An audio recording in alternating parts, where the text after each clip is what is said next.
नमस्कार, स्वागत है। मैं हूं आपके साथ भावना शर्मा। अक्षय नवमी की आप सबको ढेरों शुभकामनाएं। अक्षय नवमी का दिन हर साल कार्तिक मास में शुक्ल पक्ष की नवमी तिथि पर मनाया जाता है और ये वही दिन है जिस दिन हम आंवले के वृक्ष की पूजा भी करते हैं। अब इसे अक्षय नवमी कहें या आंवला नवमी कहें, एक ही बात है।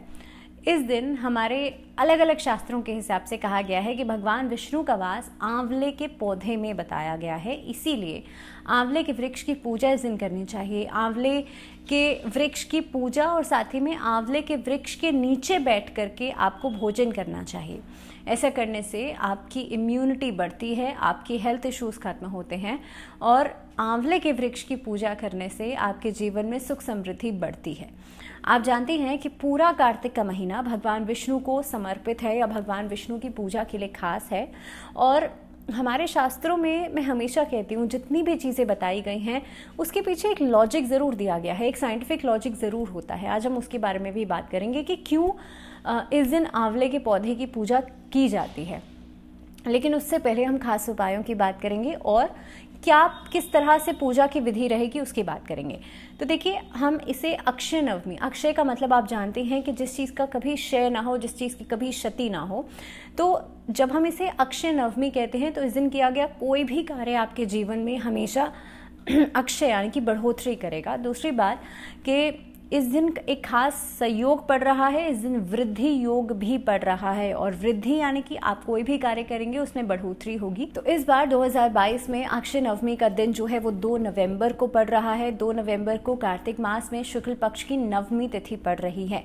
कैसे पूजा करनी है और सबसे पहले पूजा का टाइमिंग क्या रहेगा, तो सुबह 6:30 बजे से लेकर के तकरीबन 12:04 तक का ये जो समय है ये पूजा का शुभ मुहूर्त रहेगा।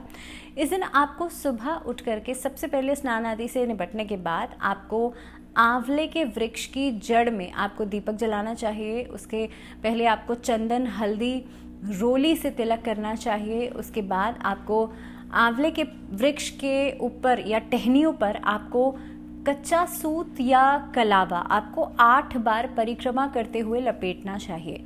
इसके अलावा 108 आंवले का भोग आपको भगवान विष्णु को लगाना चाहिए और अगर आपसे हो सके तो 108 परिक्रमा आपको ज़रूर करनी चाहिए आंवले के वृक्ष की। या तो आप 8 कर लीजिए या फिर आप 108 कर लीजिए, दोनों में से कुछ भी आप कर सकते हैं जो आपके लिए फीजिबल हो, जो आपके लिए आसान हो।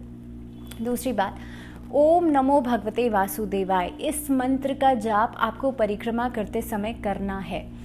इसके अलावा इस दिन आंवले के वृक्ष के छाया में बैठ कर के, आंवले के वृक्ष के नीचे बैठ कर के भोजन ज़रूर करना चाहिए। या जो भी आप भगवान को अर्पित कर रहे हैं, जो भी आप भगवान विष्णु को प्रसाद चढ़ा रहे हैं, वही प्रसाद आपको आंवले के वृक्ष के नीचे बैठ कर के खाना चाहिए। इस दिन ब्राह्मणों को भोजन ज़रूर कराना चाहिए या फिर जो नीडी लोग हैं उनको अन्न का दान ज़रूर करना चाहिए, वो बहुत खास होता है। तो इस दिन आप पूजा ज़रूर करें। इस दिन सबसे पहले आप पूजन करने के बाद आप दान ज़रूर किया जाना चाहिए। इसी के साथ साथ ख़ास तौर पर भगवान विष्णु की पूजा जो है इस दिन बेहद खास होती है। और अगर आपके कुंडली के अंदर जुपिटर कमज़ोर है यानी कि बृहस्पति कमज़ोर है तो इस दिन आंवले के वृक्ष की जड़ में आप हल्दी भी, कच्ची हल्दी की गांठ भी अर्पित कर सकते हैं। ऐसा करने से शादी विवाह में आ रही दिक्कतें खत्म होती हैं।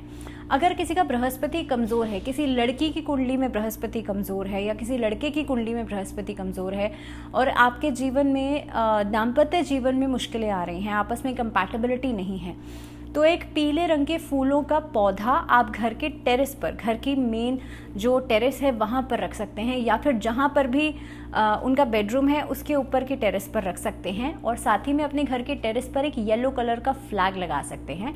ऐसा करने से भी आप देखेंगे आपका बृहस्पति, आपका जुपिटर मजबूत होगा, दाम्पत्य जीवन में आ रही दिक्कतें खत्म होंगी।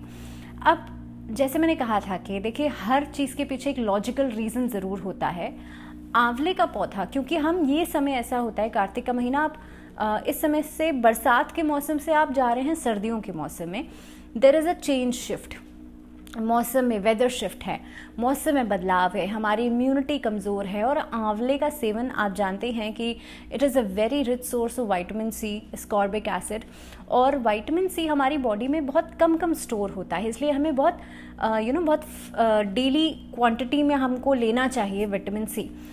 तो इसीलिए हमारे शास्त्रों की बात करें, जो हमारे पुराने ज़माने में जितनी चीज़ें बताई जाती थी, हर चीज़ के पीछे एक साइंटिफिक लॉजिक ज़रूर होता था, या जितने भी त्यौहार बताए गए हैं उस पर अलग अलग चीज़ों का सेवन बताया गया है, हर चीज़ के पीछे हेल्थ बेनिफिट ज़रूर छुपे होते थे।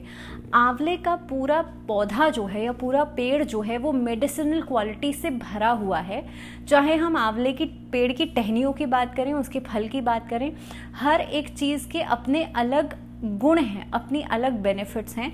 तो आंवले के वृक्ष की छाया में बैठ कर के अगर आप भोजन करते हैं, उससे भी आपके हेल्थ बेनिफिट्स जुड़े हुए हैं, उससे भी आपकी बॉडी में इम्यूनिटी बढ़ती है, कई सारी चीज़ों की क्षमता बढ़ती है। इसके अलावा आंवले का जो फल है उसकी गुणवत्ता बताने के लिए या उसके गुण बताने की भी मुझे ज़रूरत नहीं है, वो आप ऑलरेडी जानते हैं कि कितना महत्वपूर्ण या कितना ज़्यादा बेनिफिशियल है वो हमारी हेल्थ के लिए। तो ये एक बहुत बड़ा फैक्टर ये भी है कि हमें इस समय पर आंवले का सेवन करना चाहिए। दूसरी बात, क्योंकि हमारे शास्त्रों में ऐसा कहा गया है कि आंवले के वृक्ष में भगवान विष्णु का वास है, इसीलिए इस दिन आंवले के पौधे की पूजा या आंवले के पेड़ की पूजा की जाती है। इस दिन गरीबों में दान ज़रूर करना चाहिए, डोनेशन ज़रूर करना चाहिए। तो आप पूजा के बाद डोनेशन ज़रूर करें और ब्राह्मणों को भोजन ज़रूर कराएं। तो ये कुछ खास चीज़ें हैं, कुछ खास उपाय हैं जो कि अक्षय नवमी के दिन आप कर सकते हैं। इसके अलावा खास तौर पे उन लोगों के लिए जिनका बिजनेस ग्रो नहीं कर रहा है या फिर जिनका व्यापार जो है वो उसमें बढ़ोतरी नहीं हो रही है, नौकरी में तरक्की नहीं कर पा रहे हैं, आप लोगों को इस दिन भगवान विष्णु की पूजा ज़रूर करनी चाहिए और आंवले के वृक्ष के सामने बैठ कर के विष्णु सहस्त्र नाम का पाठ ज़रूर करना चाहिए। ये वही समय है कि भगवान विष्णु के अलग अलग स्वरूपों का जब आप जाप करते हैं, उनके नाम जब आप पढ़ते हैं, तो आपके जीवन में से भी जो जुपिटर, खासतौर पे बृहस्पति, जो कि हमारी लाइफ में बहुत सारी चीज़ों के लिए ज़िम्मेदार होते हैं, हमारे फाइनेंसेस के लिए, हमारी लग्जरीज़ के लिए, हमारी लाइफ में वेल्थ कितनी होगी, स्टेबिलिटी कितनी होगी, हम कैसी नौकरी करेंगे, कैसा कामकाज करेंगे, तो ये सारी ही चीज़ें जो हैं कहीं ना कहीं पे बृहस्पति से जुड़ी हुई होती हैं, इसीलिए इन्हें देव गुरु बृहस्पति कहा जाता है। तो आप आंवले के वृक्ष के सामने बैठ करके विष्णु सहस्त्र नाम का पाठ ज़रूर करें और आप देखेंगे आपके जीवन में बढ़ोतरी भी होगी, आप आगे भी बढ़ेंगे और ख़ास तौर पे स्टेबिलिटी जो है, स्थिरता जो है वो बढ़ेगी। और इसी के साथ एक बार फिर से अक्षय नवमी की आप सबको ढेरों शुभकामनाएं। फिलहाल दीजिए इजाज़त, जुड़े रहिए चैनल के साथ। नमस्कार।